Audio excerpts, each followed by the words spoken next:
శ్రీదత్త పురాణం ప్రథమాష్టకం అధ్యయనం 2 శ్లోకం 41, 42, 43. జన్మాద్యుప్య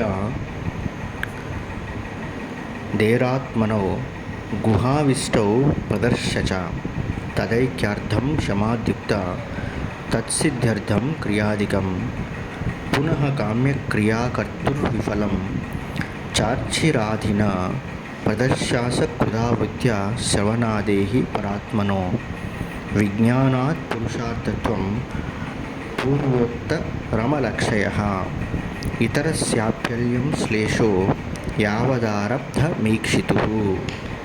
జన్మతో ఉపాధి లభించినందువల్ల ఆ శరీరమున హృదయమున కొలువై ఉన్నటువంటి జీవాత్మ పరమాత్మలు ఒక్కటైనటువంటి స్వస్వరూపమును దర్శించుటకు, ఆ ఐక్యతను సాధించుటకు శమాది షడ్గుణ సంపత్తిని ముందుగా సాధించవలను అని చెప్పి, అందుకై యజ్ఞాది కర్మకాండ ఆవశ్యకతను ప్రతిపాదించి మరల ఆ కామ్యక్రియల ఫలము అశాశ్వతమని నిరూపించి, శ్రవణ మననాది సాధనల వల్ల తరచుగా జీవాత్మ పరమాత్మల గురించి విశేష జ్ఞానమును సంపాదించుటకు ద్వారా తురీయ పురుషార్థమైన మోక్షము, పాపపుణ్య కర్మ ఫలనాశనమును, ఈ జన్మలో చేసినటువంటి కర్మలు కూడా సాక్షి మాత్రుడైనటువంటి జ్ఞానికి భుక్తము కాకుండుట చెప్పబడినది.